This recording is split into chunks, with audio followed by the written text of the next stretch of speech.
is an exciting time in the meeting where I get to announce and introduce the speakers. Our very own Jeff Saunders here is a tour guide, for lack of better words. I think that's what I would probably call you. Jeff's speech tonight is Project 3 of the Advanced Entertaining Speaker Manual entitled Make Them Laugh. We've all had some embarrassing moments in our life, and Jeff has decided it would be fun to share a few of his with us. Anybody care to remember yours? Jeff did make a recommendation that if you get called upon for table topics today and you don't have a witty or correct response to the question, that you might want to consider fessing up for one of your more embarrassing moments. Jeff's speech is called none other than Embarrassing Questions and Moments. Everybody, Jeff Saunders. Thank you, Mr. Toastmaster, fellow Toastmasters. If I were to ask any of you, what's the most embarrassing thing you can remember that ever happened to you? Some of you would come up with a thought immediately, and probably within a minute, the rest of you would think, oh yeah, I remember when that happened. So I wanted to share a few of those with me that always come up when people ask that question. Many years ago, I ran into a lady I hadn't seen for 2, 3 years, maybe 4 years. And I remember her name was Julie, and she came walking up. I'm like, Julie, how you doing? Oh, are you pregnant? Oh, well, she wasn't pregnant. And her response was, no, are you? I deserve that. But I'll tell you what, never again in my life have I chosen to ask that question when if it looks like the woman swallowed a bag full of basketballs. I would never ask if she was pregnant. Offer and so I tried to make up for it. I was just kidding, hey, you're looking great. Didn't work so good. Another one on me. Most of you met Mary, my sweetheart Mary, and Mary's 58 years old. She looks younger than that. I'm 65, so we're only 7 years apart. We're coming in the airport from a flight from Mexico or somewhere one day, and she was behind me a little bit, and she dropped something. And the guard sitting over in the chair, he says, "Sir, your daughter dropped her purse." And I thought, I walked over to him, got a little closer, and I said, "She's not my daughter." And instead of him saying, "Oh, sorry," whatever, he went like this. He just made this thing. And off we went. But Mary never lets me forget it. She thinks that is so funny. Sometimes she'll call and say, "Hi, this is Mary, your daughter."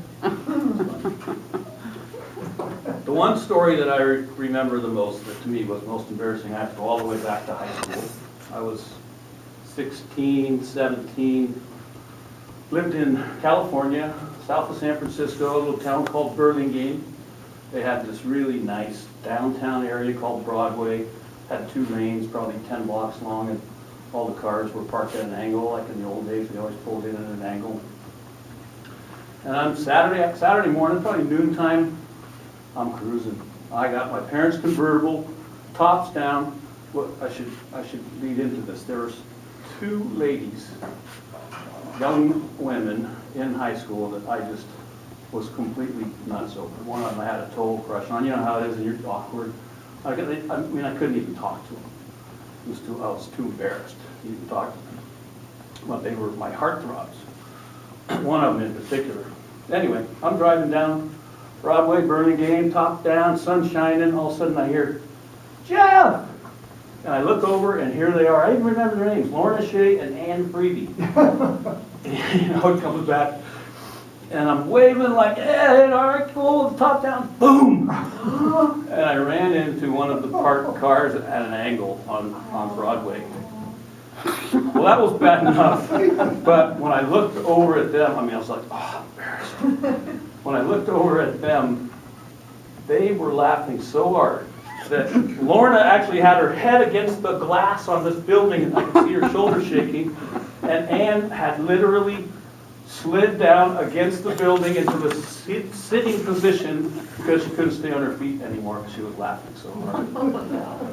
That, you want to talk about killing a 17-year-old dork's ego. You know, I thought I was cool, but I was really kind of a nerd. And I'll never forget that one, but it didn't end there. I had to go back to school, in high school, and walk down the hall, and Lorna and Ann were always walking together, arm in arm. And every time they'd go by me, I'd see them coming, and it was like, ah, and they would start laughing. Hi, Jeff! And they'd just be laughing by me all the way. It finally stopped after about a month or so. Yeah, that one is, I wish, back then it took me forever to get over that one. But it is real fun. If you're ever with a group of people, and it's kind of boring, you're just sitting around doing nothing, it is a great question to ask. I asked a guy today, so what was your embarrassing moment? I'm giving a speech about it tonight. And he goes, you know what, it was back in high school, because I think back then we were still kind of fumbling with things. He goes, I was in front of the student body giving a speech, and I didn't know it, and my zipper was down. And he said, in the middle of it, someone raised their hand and said, I should probably tell you, you should probably pull your zipper up.